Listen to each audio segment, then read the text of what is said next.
दोस्तों, आज आप सभी लोगों का हमारे इस लाइव क्लास में स्वागत है। आप सभी छात्र छात्राओं को 15 अगस्त की बहुत सारी हार्दिक शुभकामनाएं। दोस्तों, इस बार कोरोना संकट की वजह से विगत वर्षों की तरह सभी छात्र छात्राओं और गणमान्य नागरिकों के साथ ध्वजारोहण न करते हुए फिजिकल डिस्टेंस यानी शारीरिक दूरी को ध्यान में रखते हुए लाइव में ही हम लोगों ने ध्वजारोहण कर अपने क्रांतिकारियों को याद किया। अपने देश की आजादी को हम सब ने लाइव वेबिनार के माध्यम से मनाया। हमें अपने 15 अगस्त के क्रांतिकारियों को और हमें अपने देश की स्वतंत्रता और उसकी आजादी को अपने हृदय में बराबर संजोए रखना है। ऐसा तो हमारे मौलिक कर्तव्यों में भी कहा गया है। दोस्तों, इसी के साथ हम आ जाते हैं अपने आजकल हमारी कई परीक्षाएं हमारी आगे होने वाली हैं, जैसे बीएलओ की है, हमारी समीक्षा अधिकारी, कई परीक्षाएं हमारी आगे लगी हैं। आप देख रहे हैं कि बहुत अरसे के बाद व्यवस्थाएं सामान्य होने जा रही हैं। यानी 2020 में वास्तव में देखा जाए तो किसी प्रकार की कोई प्रक्रिया अभी तक संपादित नहीं हो पाई थी, कोई एग्जाम अभी तक नहीं हो पाए थे। अभी तक यहां तक कि यूनिवर्सिटी के भी एग्जाम नहीं हो पाए। हाँ, अभी एक बीएड का एग्जाम यूपी गवर्नमेंट ने कराया है।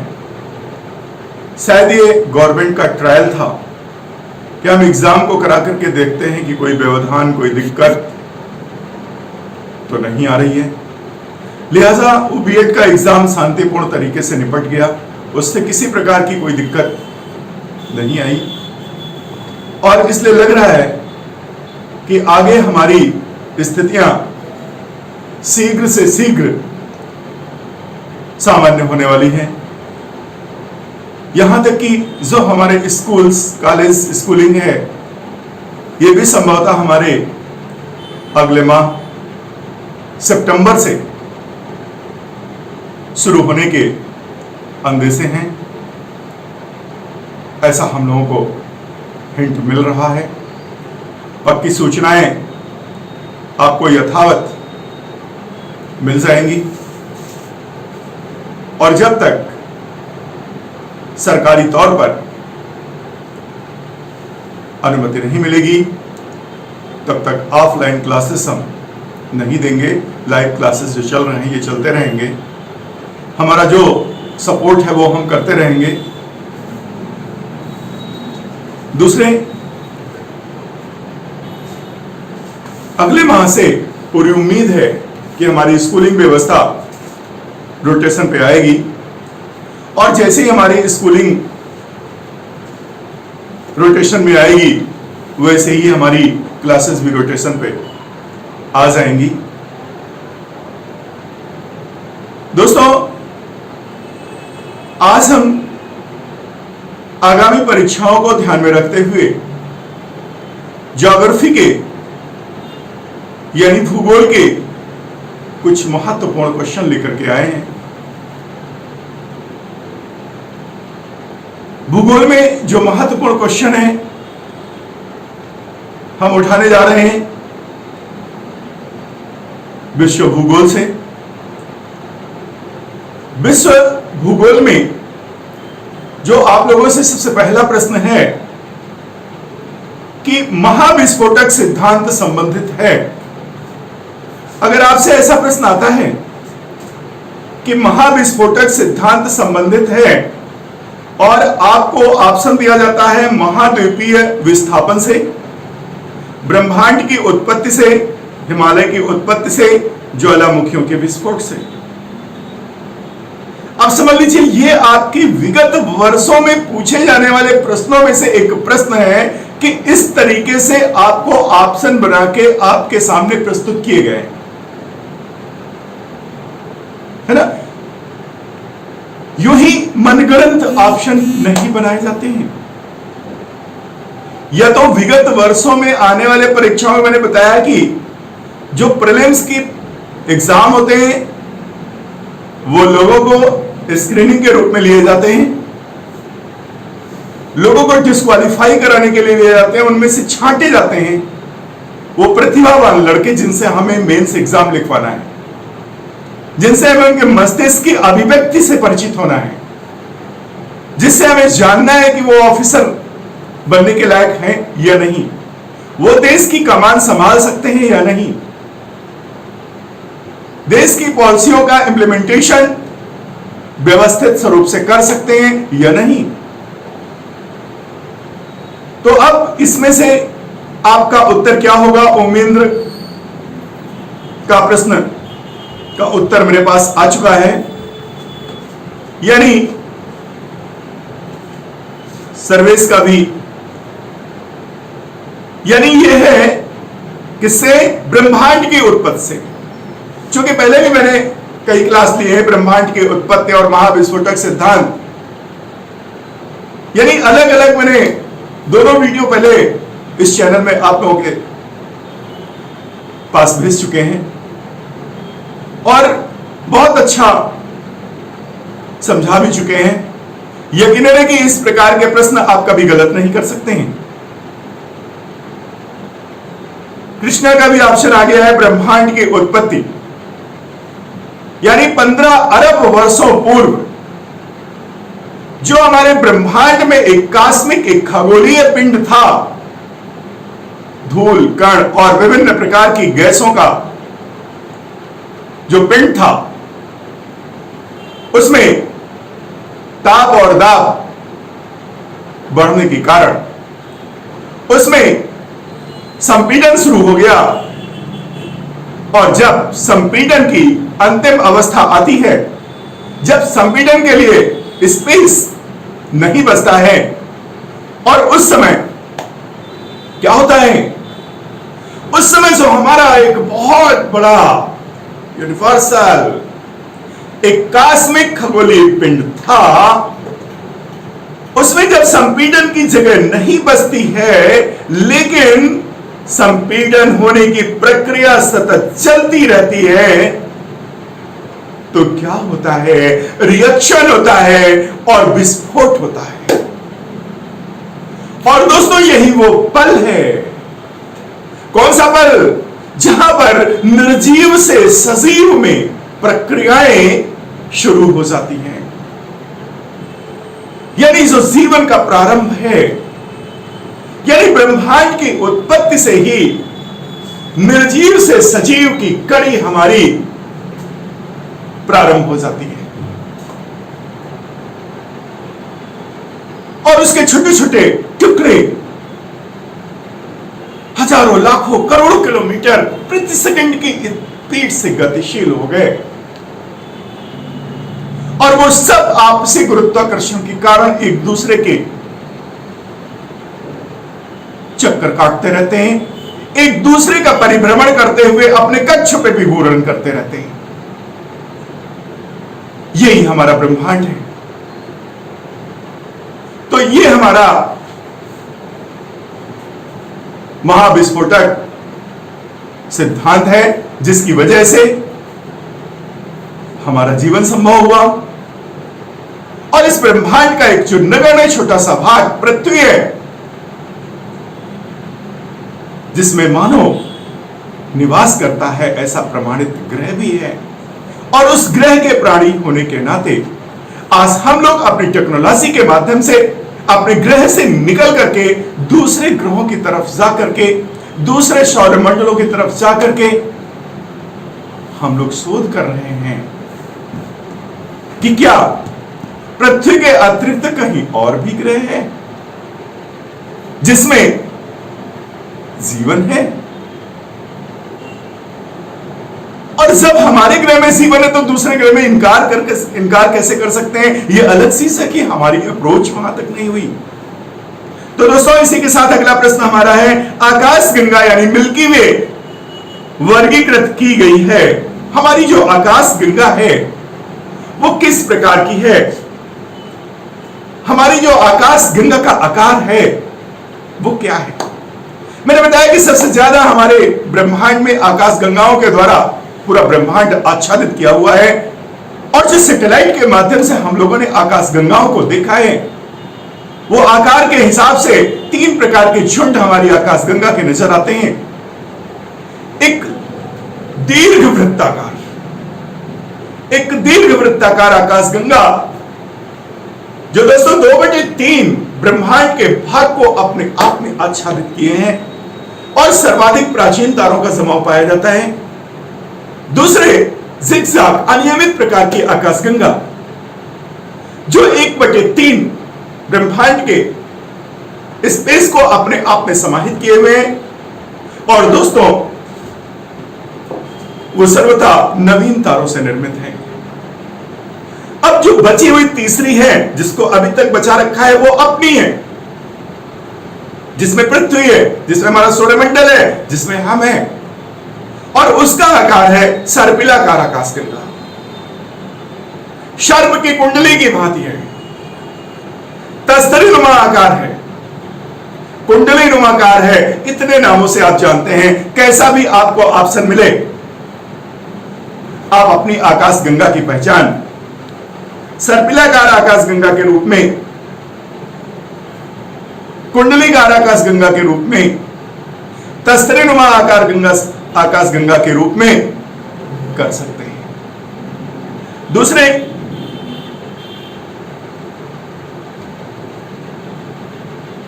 अगला प्रश्न है, हमारी आकाशगंगा के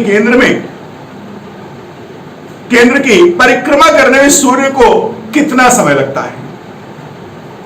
अगला प्रश्न है कि हमारी आकाशगंगा के केंद्र को सूर्य को परिक्रमा करने में कितना समय लगता है? ऑप्शन आपको दिया गया है 2.4 crore years, 25 crore years and 10 crore years and 50 crore years. यानी कितना होगा? देखें कौन देता है उत्तर। कमेंट्स के द्वारा उत्तर देने का प्रयास करिए। मैं आपके कमेंट्स देख रहा हूं। शिवानी उपाध्याय ने विजय 2/4, कृष्णा ने 10 करोड़। भाई बोलिए, और भी भाग लीजिए। भाग क्यों नहीं लेते हैं? भाग न लेने वाले का कुछ नहीं होने वाला है। अरे भाई, भागेंगे तभी आप पिक पॉइंट पे पहुंचेंगे, आप पीक पे पहुंचेंगे, आप उस चोटी पे पहुंचेंगे, आप उस लाइन पे पहुंचेंगे, बाउंड्री पे पहुंचेंगे।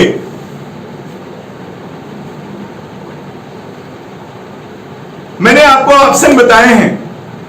मैंने बताया कि प्रीलिम्स का एग्जाम आपके ऑप्शन के ऊपर डिपेंड करता है। जब मैंने ऑप्शन न दिए होते तो आप कहते मुझे मालूम नहीं है, लेकिन यहां पर मैं माइनस मार्किंग नहीं कर रहा हूं, एक जस्ट आपसे मुंह खुलवाने का प्रयास कर रहा हूं, आपसे कुछ बुलवाने का प्रयास कर रहा हूं, आपको पार्टिसिपेट कराने का प्रयास कर रहा हूं। तो आप दिए हुए ऑप्शन में से कम कुछ बोल तो सकते हैं कि 2.4 crore years, 10 crore years, 25 crore years और 50 करोड़ ईयर्स।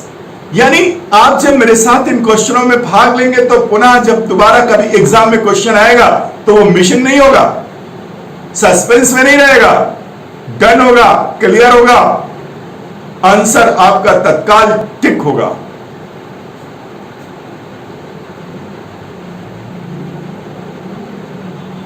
सर्वेश का भी उत्तर आ गया है। बाकी लोग क्या कर रहे हैं भाई? बाकी लोग भी अपने उत्तर भेजिए। बाकी लोग क्या केवल कथा सुनने के लिए हैं? जल्दी करिए, अभी कल के लिए भी तैयार है ना? कल लाइव क्विज क्वेश्चन होने वाले हैं।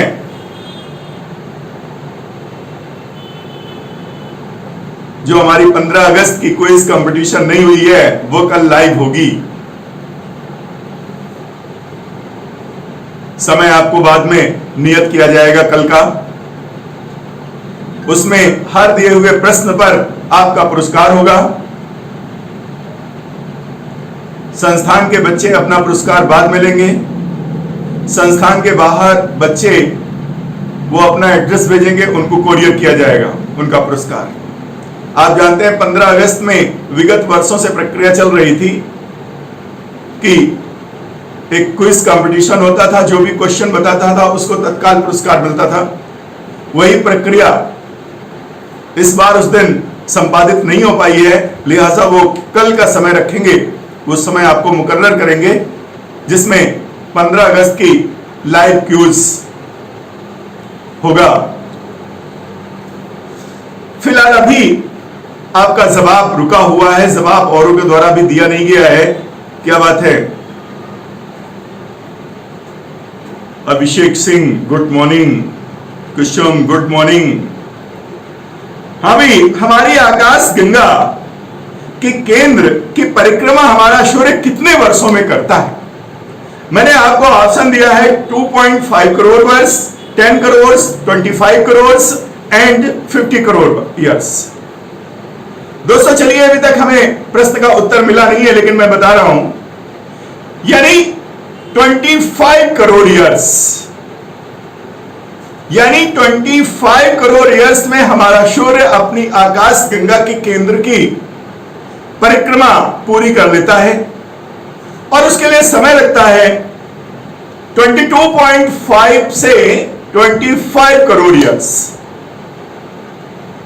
ठीक है, कितना लगता है? 22.5 करोड़ ईयर्स से लेकर के 25 करोड़ ईयर्स तक का समय उसको लगता है अपने केंद्र की परिक्रमा करने का। चलिए अगला प्रश्न है, बहुत अच्छा प्रश्न आने वाला है। तारे का रंग सूचक है क्या? तारे का रंग सूचक है। आपको ऑप्शन देते हैं, देखते हैं आप क्या बताते हैं। सूर्य से दूरी का, उसकी ज्योति का, उसकी पृथ्वी से दूरी का, उसके ताप का। यानी जो तारे का रंग है वो किसका सूचक है? तारे के रंग का, पृथ्वी की दूरी का, सूर्य से दूरी का, या फिर उसकी ज्योति का? क्या है? आप बताइए। आपको एक ऑप्शन आपको देना है। कुसुम शर्मा का जवाब आ चुका है, देखते हैं और किसका किसका जवाब आ रहा है। त्वरित जल्दी करिए, क्विक। ऑप्शन आपको दे दिए हैं, उत्तर की तो लाइन लग जानी चाहिए। जब ऑप्शन आपके पास है तो फिर उत्तर देने में क्या दिक्कत है? तब तो कोई भी उत्तर दे सकता है। उस ऑप्शन में से कोई भी, जिनको नहीं भी पता होता है, वो क्या करते हैं? अक्कड़ बक्कड़ बम्बे बोल करके तुरंत लगा देते हैं। इसमें ताला लग गया, बस यही हो सकता है ना?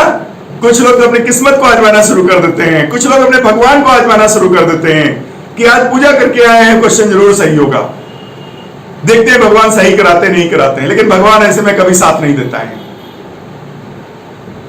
भगवान इसमें कभी साथ नहीं देता है। कहता है हम गलत का साथ नहीं देते हैं, पुरुषार्थी का साथ देते हैं। पढ़ाई के समय हमारा चक्कर ना काटो, हमारा चक्कर आफ्टर 60 इयर्स काटना। मन से पूछो, हम तुम्हारी किताब में मिलेंगे। हमारी कोई शकल सूरत नहीं है, हर रोम रोम में बसते हैं तुम्हारी किताबों में सबसे पहले। दोस्तों अभी तक उत्तर हमें मिला नहीं है, उत्तर देने का प्रयास करिए। यानी उसके टेम्परेचर से। देखिए यहां पर ज्योति आपको गुमराह करने के लिए ऑप्शन दिया गया है। ज्योति क्या है? आपको गुमराह करने के लिए ऑप्शन दिया गया। उसका टेम्परेचर है जो उसके कलर को निश्चित करता है कि उसका कलर कैसा होगा। आपको अभी बता रहे हैं कि कौन कौन से कितने कितने टेम्परेचर पर उसका क्या कलर होगा, इसी के समय डिफाइन किए दे रहे हैं, और वो आप जो है राइट डाउन कर लीजिए, आप अपनी कॉपी में नोट कर लीजिए। यानी लाल रंग सोने का कब होता है? 3500 से लेकर के 2000, 3500 से लेकर के 2000 जब टेम्परेचर होता है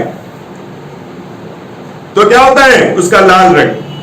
नारंगी कब होता है? 4900 से लेकर के 3500 सेल्सियस सेंटीग्रेड तक। और उसका पीला रंग कैसे होता है? 6000 से लेकर के 4900। और श्वेत रंग होता है 7500 से लेकर के 6000। और श्वेत रंग होता है यानी सफेद रंग होता है 1000 से लेकर के 7500 सेल्सियस तक। और उसके बाद नीला श्वेत होता है 28000 से लेकर के 10000, 28000 से लेकर के 10000। और प्योर नीला होता है 50000 से लेकर के 28000। इतना टेम्परेचर अब देख लीजिए कि इस कलर में, इस टेम्परेचर में ये उसका रंग होगा। अब इससे कभी भी कोई प्रश्न आपसे पूछा जा सकता है तो आप उसको सही कर सकते हैं।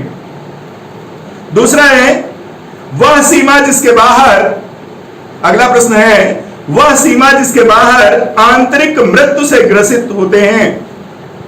वह सीमा जिसके बाहर तारे आंतरिक मृत्यु से ग्रसित होते हैं कहलाती है, क्या कहलाती है? चंद्रशेखर सीमा, एडिगेंटन सीमा, हॉयल सीमा, फाउलर सीमा। कौन सी सीमा कहलाती है? ऑप्शन दे दिया, आपने पकड़ लिया होगा, हर एक को पता है। यानी चंद्रशेखर लिमिट, यानी चंद्रशेखर सीमा। क्या है? चंद्रशेखर सीमा। क्योंकि सुब्रमण्यम चंद्रशेखर ने ही कृष्ण क्षेत्र यानी ब्लैक होल का पता लगाया। उन्होंने ही ये बताया कि तारे की एक अवस्था भ्रूण होती है जिसमें हाइड्रोजन हीलियम में संलयित होने के लिए तैयार रहती है, और जब हाइड्रोजन हीलियम में संलयित होती है उस समय तारे का जीवन शुरू हो जाता है।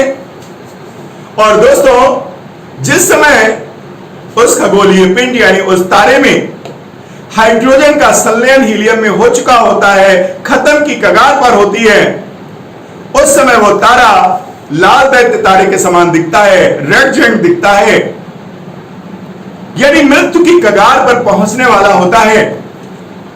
और उन्होंने बताया कि जिस पल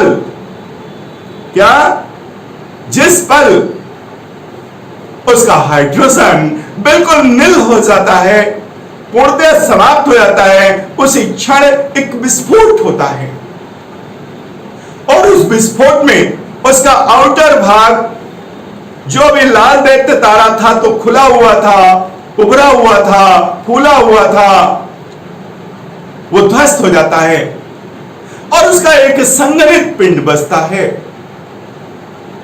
और संगणित पिंड उसके आकार और उसका गुरुत्वाकर्षण के कारण जो उसका जो बचा हुआ इनर भाग है, उसके गुरुत्वाकर्षण और उसके आकार के आधार पर 3 प्रकार का होता है। एक उसमें बौना तारा हो जाता है जो सबसे छोटा होता है,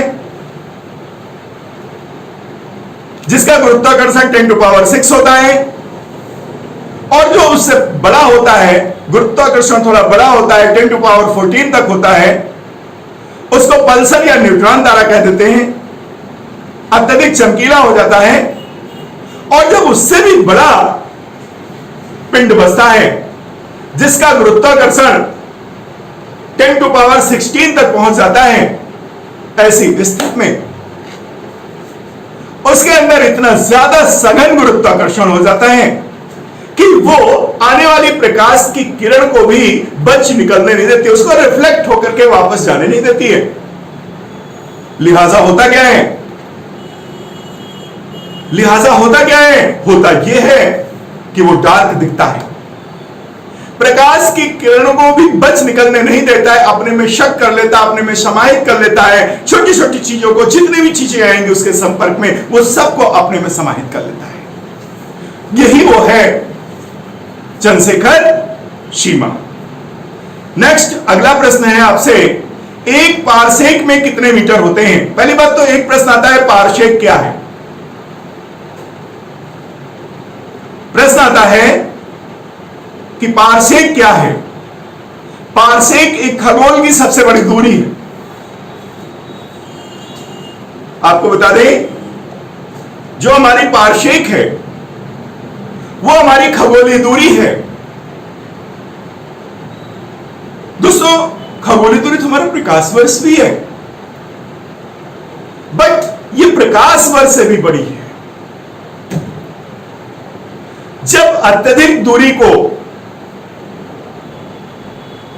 व्यक्त करना होता है तो ऐसी जगह पर हम पारसेक का इस्तेमाल करते हैं। यानी तो एक तो प्रश्न आपका यह हो गया कि पारसेक सबसे बड़ी खगोलीय दूरी है। क्या है? सबसे बड़ी खगोलीय दूरी है।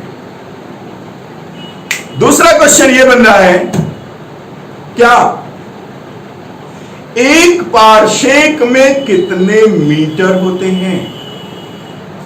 एक पारसेक में कितने मीटर होते हैं? तो दोस्तों, क्या आपका जवाब मिलेगा कि कितने मीटर होते हैं? कोई बताएगा? मैं एक पारसेक में प्रकाश वर्ष नहीं पूछ रहा हूं, क्योंकि अभी अभी एक उत्तर आया है तो ऐसा लगा है कि आपको भ्रम पैदा हो गया है।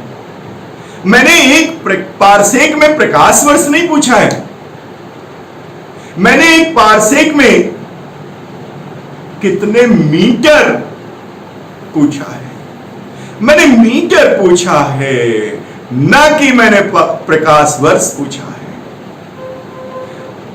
फिर से सुन लीजिए, मैंने पूछा है एक पारसेक में कितने मीटर होते हैं। मीटर, ये कितना बड़ा मीटर होता है आप देख सकते हैं, दिखाई दे रहा है ना, कितना बड़ा मीटर होता है बस। और जब दुकानदार के यहां जाते हैं तो वो अपने काउंटर में लगाया होता है, ऐसे नाप देता है, ऐसे नापता है ना, यूं करके नाप देता है और आपको दे देता है। वहां पर वो लाता नहीं है, वो कॉलम बनाए हुए। तो वो कितने मीटर होंगे प्लीज आंसर दीजिए। अरे भाई, बहुत लोगों को आता है, बहुत लोगों को आता है। जवाब देना सीखिए, आंसर देना सीखिए, अपने अंदर एक कौतूहल पैदा करिए कि हमें उत्तर देना है। हाउ टू पार्टिसिपेट, कैसे पार्टिसिपेट करें, कैसे मौका मिले। कृष्ण कुमार ने देने का प्रयास किया है, प्रयास किया है, लेकिन प्रयास अभी सार्थक नहीं है। सार्थक हो जाएगा, नहीं तो हम करवा देंगे, बशर्ते हम सोच रहे हैं और भी एक दो लोगों के द्वारा प्रयास किया जाए। दोस्तों, 3.10 टू पावर 11 सॉरी 3 इंटू 10 की पावर 16 मीटर्स एक पारसेक में, क्या एक पारसेक में 3 इंटू 10 की पावर 16 मीटर होते हैं। कितने होते हैं? 3 इंटू 10 की पावर 16।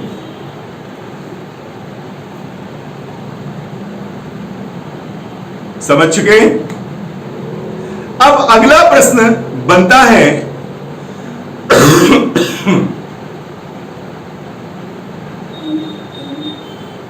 एक पारसेक में कितने प्रकाश वर्ष बनते हैं? एक पारसेक में कितने, हाउ मेनी लाइट ईयर्स, कितने प्रकाश वर्ष बनते हैं? अभी तो मैंने मीटर पूछे थे,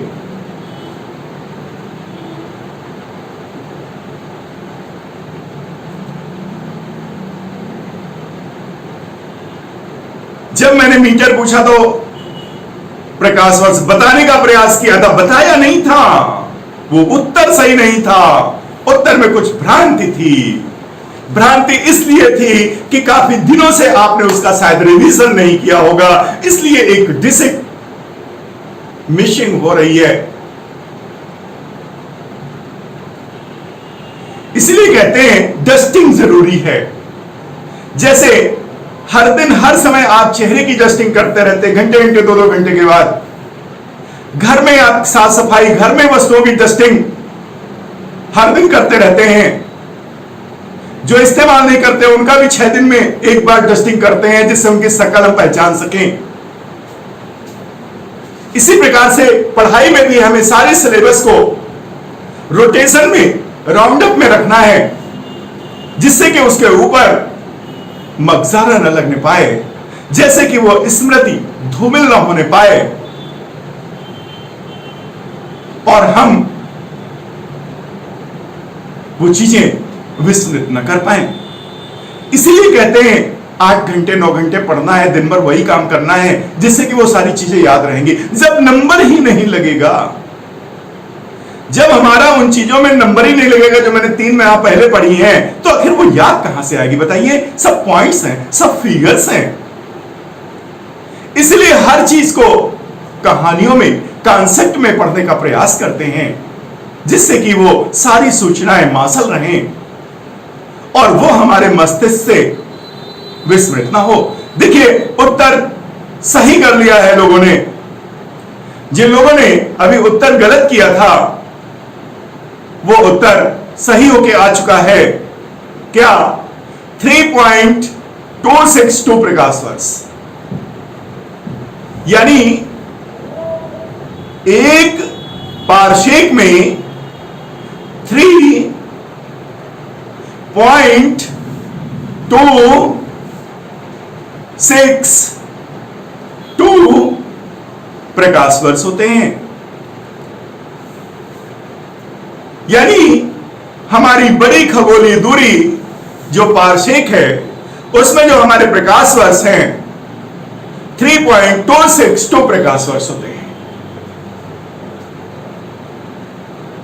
इस तरीके से ये आपका प्रश्न हो गया।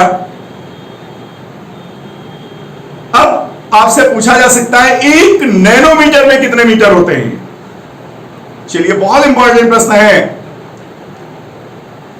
1 नैनोमीटर में,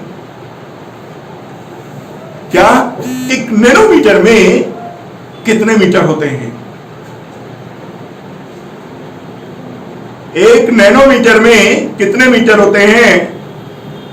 उत्तर देने का प्रयास करिए। कुसुम, के सर्वेश, ओमेंद्र, और कौन दिख रहा है? शिवानी।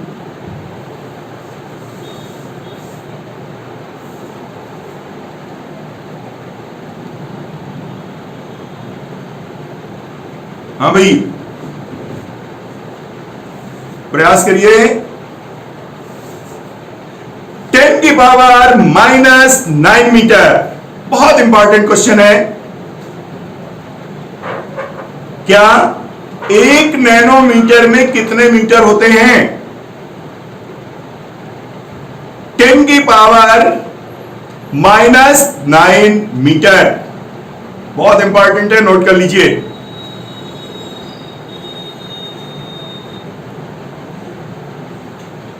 अगला प्रश्न है,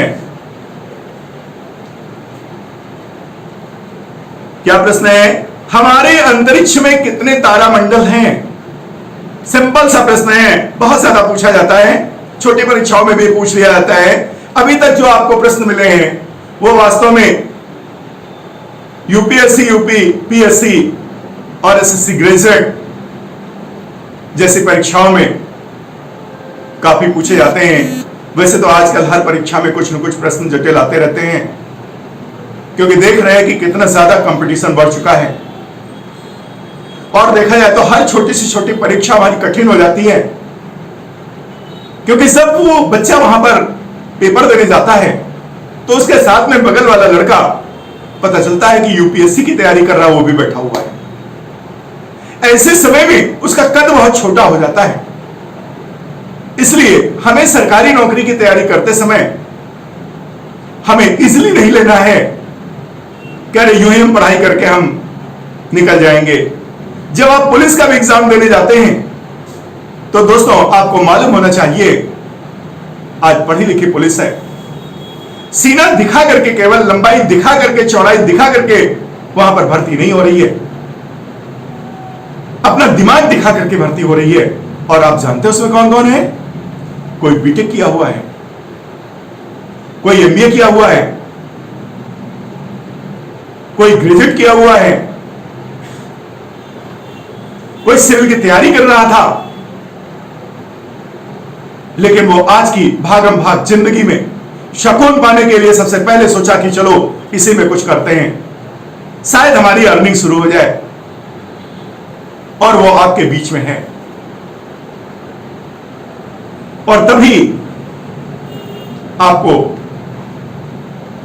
मिलता भी कहीं कोई कांस्टेबल एसपी बन गया, डीवाईएसपी बन गया, क्योंकि वो तैयारी करते हुए वो एक लक्ष्य के साथ यहां पर आए हैं।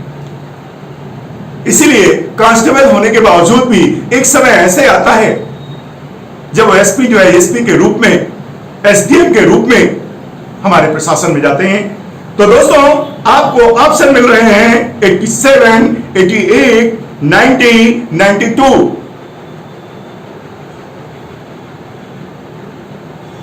कितने तारामंडल हैं देखिए, यहां पर आपको 87, 88, 90, 92 ऑप्शन दिया हुआ है, तो आपका क्या होगा? 88 होगा। और यदि यहां पर ऑप्शन 89 होता, 88 नहीं होता, देन यू कैन टेक 89, है ना? यानी हमें अपने जो हमारी फ्रीक्वेंसी है, जो हमारे ऑप्शंस है, उसके अनुसार हमें अपने उत्तर तय करने होंगे। क्योंकि कभी कभी उत्तर के नजदीक भी ऑप्शन बना के दे दिया जाता है। सटीक उत्तर न मांग करके उसके नियरेस्ट उत्तर भी जाना जाता है, और तब आपका फर्ज है जो उसके नियर का ऑप्शन है उसको आप बताएं। नेक्स्ट, और जो विवेचना करनी है वो मेंस में आप करेंगे। आपको ऑब्जेक्टिव क्वेश्चन में विवेचना की जरूरत नहीं है, केवल एग्जामिनर को देखना है, वहां पर आपको सेट कराना है कि आप मेंस के लिए, आप अगली परीक्षा के लिए कारगर हैं या नहीं। नेक्स्ट है एक निश्चित आकृति में व्यवस्थित ताराओं के समूह को क्या कहते हैं? क्या प्रश्न है? एक निश्चित आकृति में व्यवस्थित ताराओं का जो समूह है उसे क्या कहते हैं? देखिए, अभी अभी मैंने बात कही है, उसी से रिलेटेड क्वेश्चन है।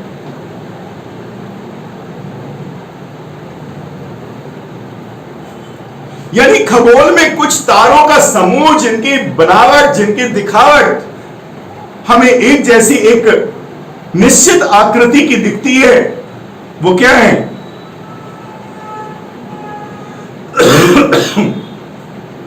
उन्हीं को तो तारामंडल कहा गया है ना? बराबर चमकीले ताराओं का समूह जो एक निश्चित आकृति बनाते हैं, जो एक खगोल में निश्चित आकृति बनाते हैं, कुछ तारों का जो चमकीला समूह है, चमकते हुए तारों का जो समूह है, उसी को तो तारामंडल कहते हैं। उन्हीं की तो 89 तारामंडलों की पहचान की गई है, जो अभी अभी आपको 2 ऑप्शन के रूप में आपसे पूछवाया है। ठीक है, यानी क्या? तारामंडल। अब तारामंडल का जो दूसरा नाम है वो क्या है? तारामंडल का जो दूसरा नाम है वो क्या है? तारामंडल को हम नक्षत्र भी कहते हैं। क्या कहते हैं?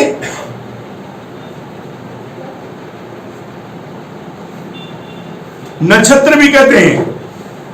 चलिए नेक्स्ट क्वेश्चन है, निम्न में से कौन अंतरिक्ष में नहीं पाया जाता है? आपको ऑप्शन दिए जा रहे हैं, pulsar, black hole, quasar, brittle star. Brittle star. अब आप देखिए, अगर मेरे ही लेक्चर सुन रहे हैं तो बड़े आराम से आप निकाल देंगे इसका ऑप्शन।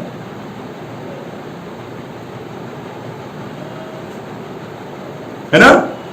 मतलब अभी की केवल लेक्चर सुन रहे होंगे तो आपका उत्तर आराम से निकल रहा होगा।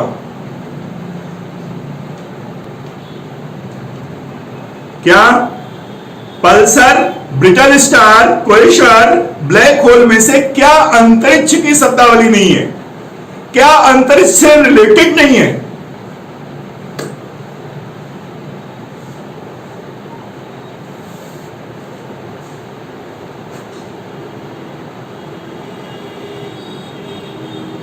बोलिए बोलिए बोलिए। उत्तर आ चुका है। ये कौन है? Black hole. शायद ओमेंद्र, कूल हो जाइए, पानी पी लीजिए। अभी अभी बताया ब्लैक होल अंतरिक्ष की परिघटना है। मैंने बताया इसमें से कौन सा अंतरिक्ष से संबंधित नहीं है, अंतरिक्ष में नहीं पाया जाता है। अभी अभी बताया है कि जो अंतरिक्ष की घटना है ही नहीं, अंतरिक्ष से संबंधित है ही नहीं, फिर कैसे कह सकते हैं शायद ब्लैक होल? वही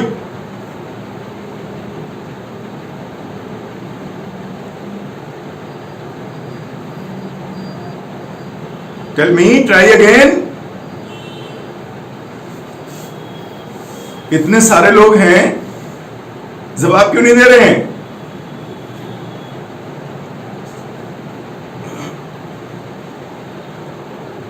भाई पल्सर, ब्लैक होल और क्वेसर, ब्रिटल स्टार में से कौन सा नहीं है? उत्तर तो एक आ चुका है मेरे पास।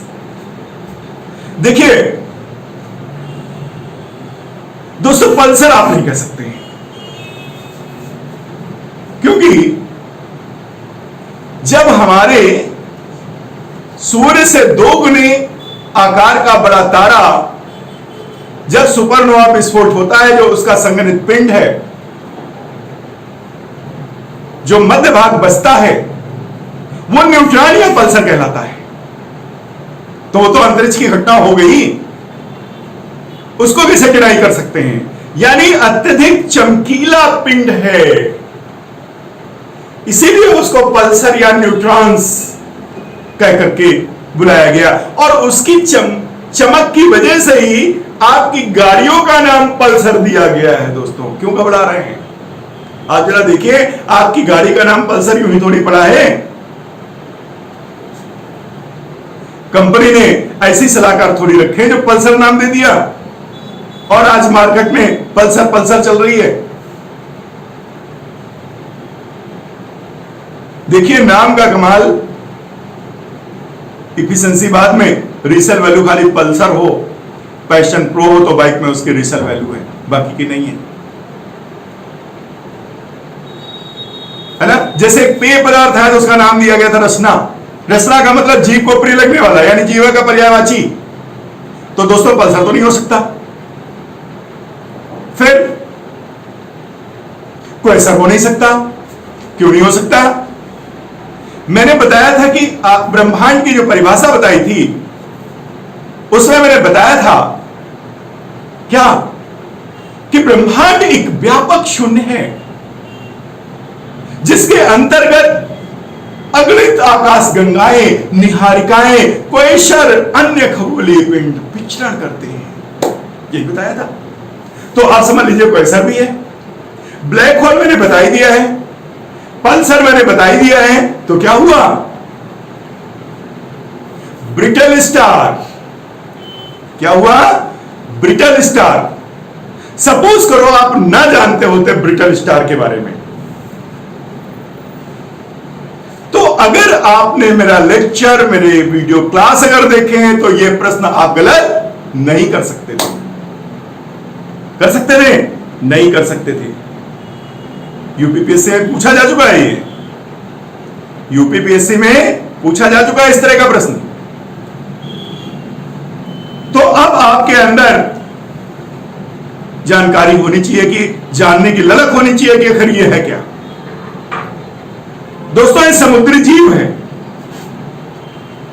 मछली के समान माना जाता है, सी स्टार के समान है। ये जमीन पे भी रह सकता है, पानी में भी रहता है। तो दोस्तों, इसका संबंध समुद्र से है, न कि अंतरिक्ष से, धौ से, व्योम से, आकाश से, नभ से, अंबर से।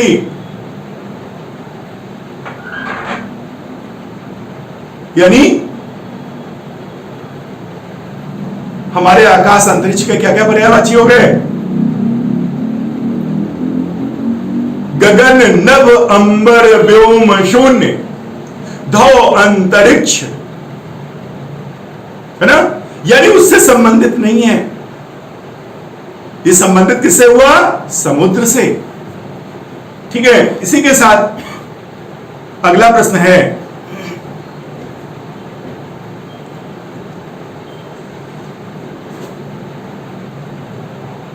हबल अंतरिक्ष टेलीस्कोप ने, नोट करिए, हबल अंतरिक्ष टेलीस्कोप ने पहली बार एक दूरस्थ तारे की सतह की छाया भेजी। उस तारे का नाम क्या है? क्या? हबल अंतरिक्ष टेलीस्कोप ने, हबल अंतरिक्ष टेलीस्कोप ने पहली बार एक दूरस्थ तारे की, पहली बार एक दूरस्थ तारे की सतह की छाया भेजी। उसका नाम क्या है? Virgo, 70 virgins, big dipper, betelgeuse, betelgeuse, big deer, 70 virgins और विर्गो। यानी इसमें वो कौन सा तारा है जिसकी छाया हमारे हबल अंतरिक्ष के द्वारा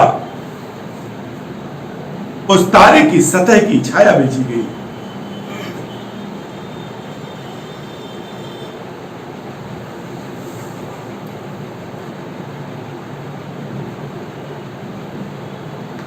करिए, भेजने का प्रयास करें, उत्तर दीजिए। यानी विर्गो, 70 वर्जिन्स, बीटलग्यूस, बिग डिपर,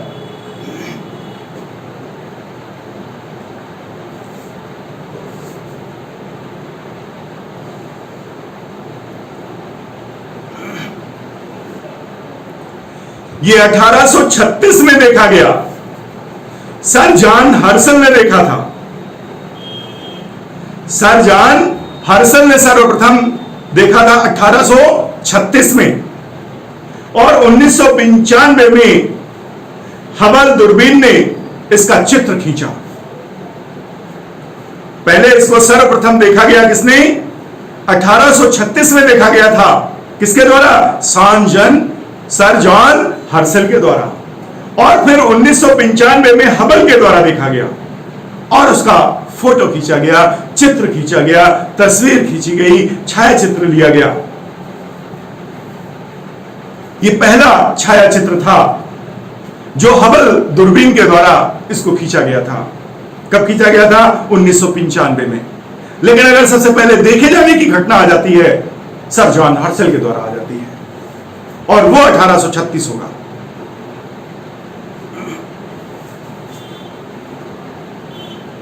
दोस्तों, उत्तर आया नहीं है, जो आया है वो तार्किक नहीं है। दोस्तों, बीटलग्यूस ये ओरियन तारा समूह का एक चमकीला तारा है। ओरियन तारा आप जानते हैं, जो ओरियन तारा समूह है उसका सबसे चमकीला तारा है। ओरियन तारा समूह ओरियन तारा मंडल का सबसे चमकीला तारा है। उसकी छाया का चित्र हबल के द्वारा कब लिया गया है? 1995 में लिया गया है। और यह पृथ्वी से कितनी प्रकाश वर्ष दूर स्थित है? अगला प्रश्न देखिए, इससे और एक बना दिया। आपका एक और प्रश्न बनता है कि पृथ्वी से कितनी दूर यह तारा अवस्थित है जिसका हमारी हबल ने छाया चित्र लिया था 1995 में, जो ओरियन तारा समूह का एक चमकीला तारा है। आखिर ये हमारी पृथ्वी से कितनी दूर है, कितने प्रकाश वर्ष दूर है? आपको ऑप्शन दे दें। 450 प्रकाश वर्ष दूर, 427 प्रकाश वर्ष दूर, 425 प्रकाश वर्ष दूर, 350 प्रकाश वर्ष दूर। उत्तर देने का प्रयास करिए। मैंने आपको ऑप्शन दे दिए हैं, किसी को परेशान होने की जरूरत नहीं होनी चाहिए। दिए हुए ऑप्शन में आप उत्तर देने का प्रयास करिए। अभी तक किसी का उत्तर आया नहीं है।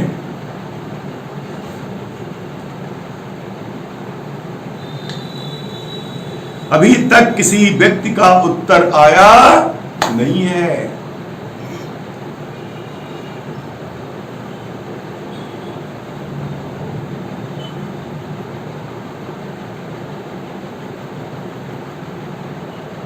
$450 आ चुका है उत्तर, 350 आ चुका है, परंतु वो नहीं आया है जो हमें चाहिए।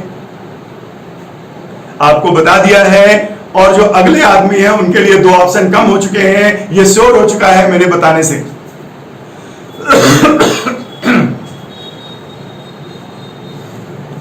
मतलब अगर मैंने ऐसा बता दिया है कि ये दोनों उत्तर सटीक नहीं है, तो इसका मतलब है कि आगे आने वाले लोग भाग्यशाली हैं और उनके 2 ऑप्शन यूं ही जा चुके हैं। अब तो बचे हैं 2 ऑप्शन। इसका मतलब है कि अब तो 50-50 का प्रोबेबिलिटी होगा। अब तो 50-50 की प्रोबेबिलिटी होगी। बताइए बताइए, अभी उत्तर मिला नहीं है, परेशान न होइए।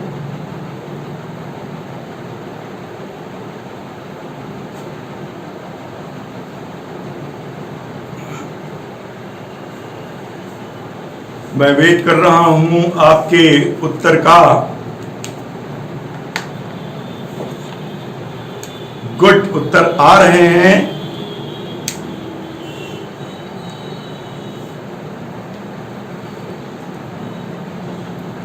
बिल्कुल सही है, देते जाइए उत्तर। कम से कम आपके हाथ से, आपकी राइटिंग में जितना उत्तर रिपीट होगा वो उतने टाइम तक आपके मेमोरी में बना रहेगा।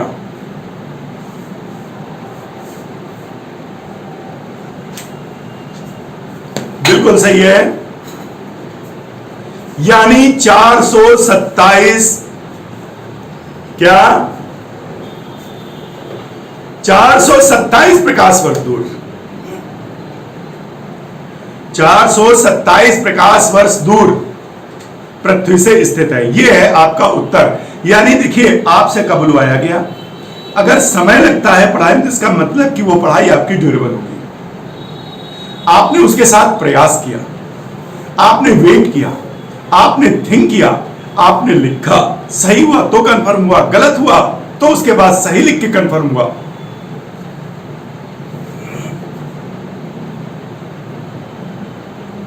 अगला प्रश्न है, अंतरिक्ष यान में बैठे व्यक्ति को आकाश कैसा दिखाई देता है? अंतरिक्ष में बैठे व्यक्ति को आकाश कैसा दिखाई देता है? आखिर क्या रंग होगा उसका?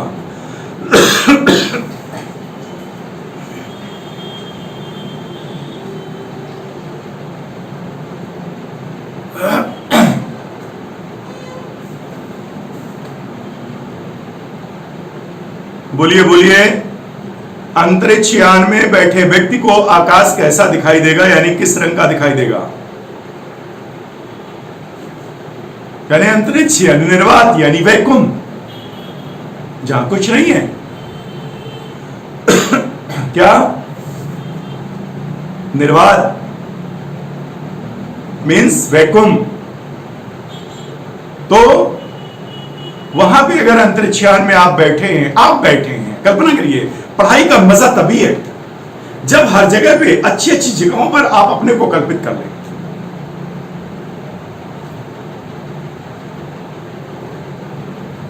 सैर भी होती जाएगी अंतरिक्ष की, है ना? आप सोच लेंगे हम ही अंतरिक्ष यान में बैठे हैं, तो आपकी सैर तो हुई, कल्पना में हुई। कल्पना में उड़ाने, जब हमारी उड़ाने नहीं होंगी तो हम कहीं नहीं उड़ेंगे।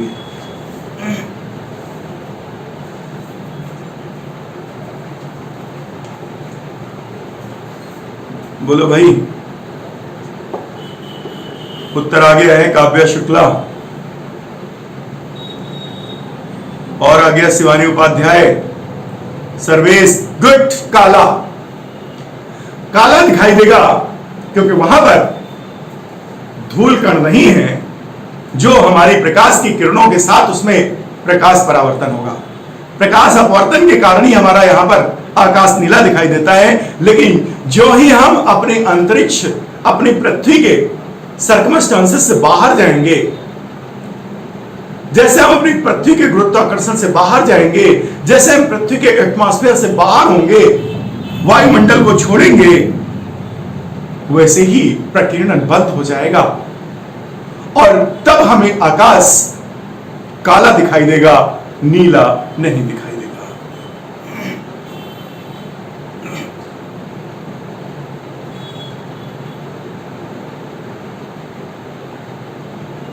नेक्स्ट है तारों के मध्य ज्ञात करने की इकाई। तारों के मध्य ज्ञात करने की इकाई,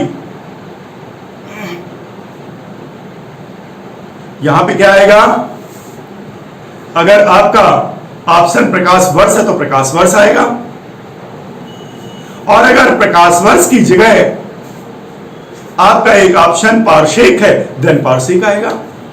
यानी दो में से एक ऑप्शन दिया हुआ होगा। कितना होगा?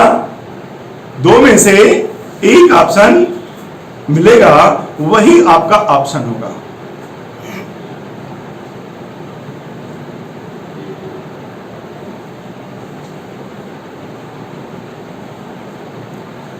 जिस तारामंडल के तारे ध्रुव तारे की ओर संकेत करते हैं, वो उसका नाम क्या है? जिस तारामंडल के तारे ध्रुव तारे की ओर संकेत करते हैं, उनका नाम क्या है?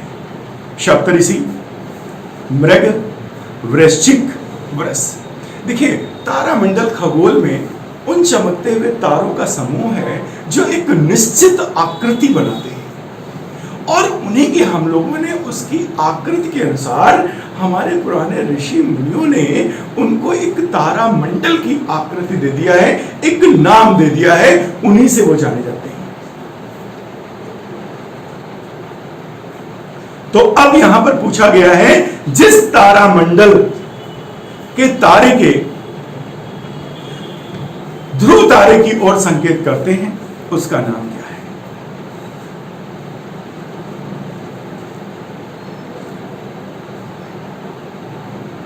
बोले किसकी तरफ? सप्तऋषि, मृग, वृश्चिक, वृष। उत्तर दीजिए। आया उत्तर? गुड। कृष्णा का भी उत्तर आ चुका है, सर्वेश का भी उत्तर आ चुका है। कोई और भी देने का प्रयास करिए। क्या बात है, ऑप्शन तो सबको दिए ना, दो ही लोगों को थोड़ी दिए हैं। मैंने तो सभी लोगों को बोले हैं, जितने भी लोग पार्टिसिपेट कर रहे हैं सभी को मैंने दिए हैं ऑप्शन। फिर सुन लीजिए, सप्तऋषि, मृग, वृश्चिक, वृष, 4 ऑप्शन दिए हुए हैं। शिवानी का भी उत्तर आ गया।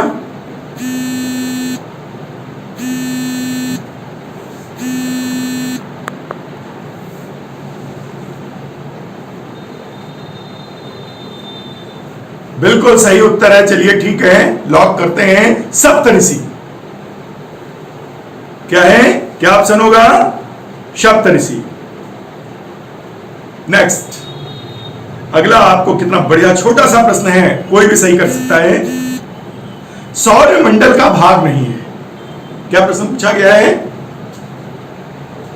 सौर मंडल का भाग नहीं है।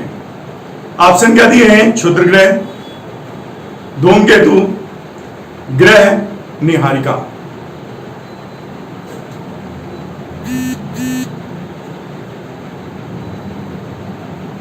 क्षुद्र ग्रह, धूमकेतु, निहारिका और ग्रह। इसमें क्या कहा है? सौर मंडल का भाग नहीं है। जल्दी दीजिए उत्तर।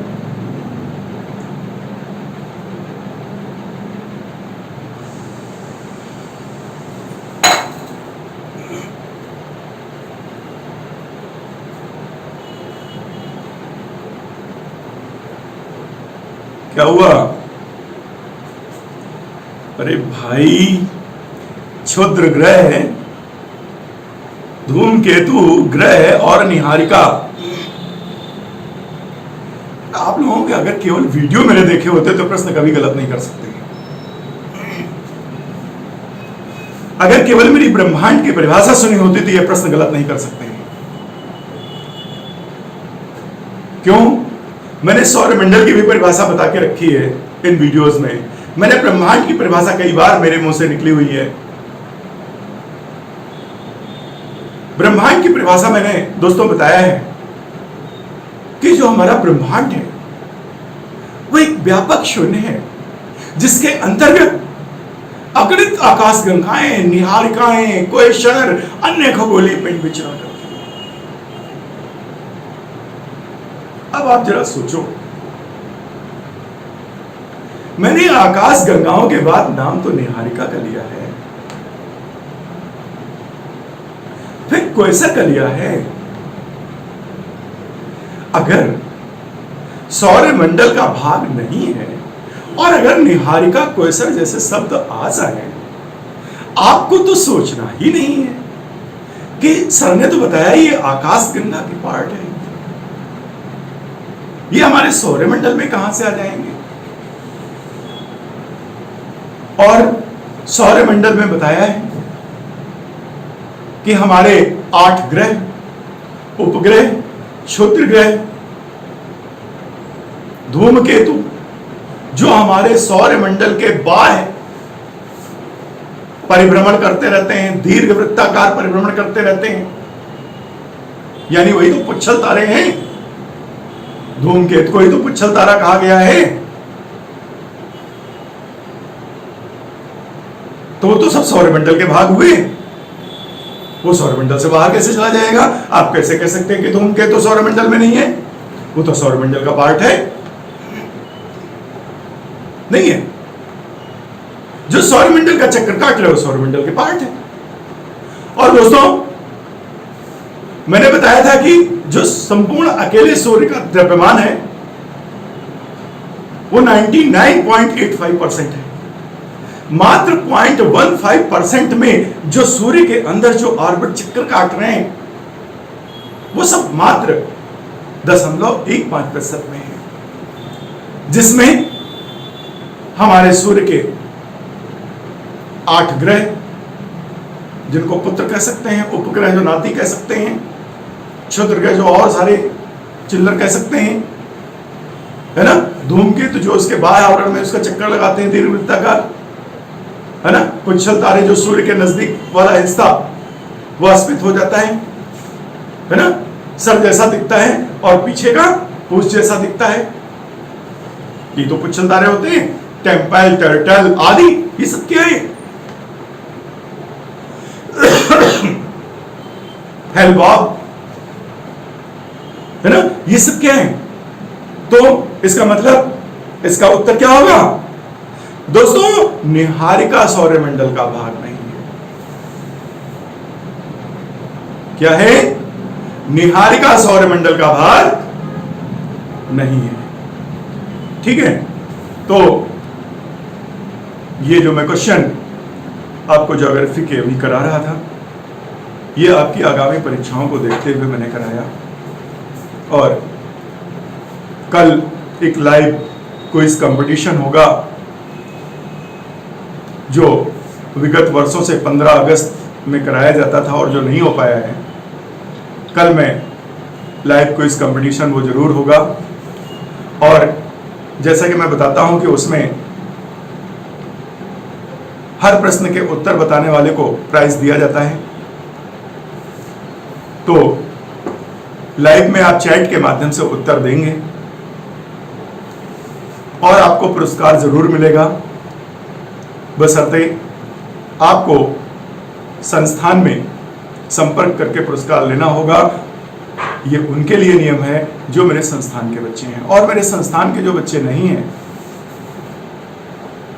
बाहर के हैं, वो अपना साथ में यदि एड्रेस देंगे, नंबर देंगे, तो उनके एड्रेस पर वो पुरस्कार कोरियर किया जाएगा। इसी के साथ एक बार पुनः हम अपने इस लाइव क्लास में पार्टिसिपेट सभी छात्र छात्राओं को धन्यवाद के साथ इस क्लास का स्थगन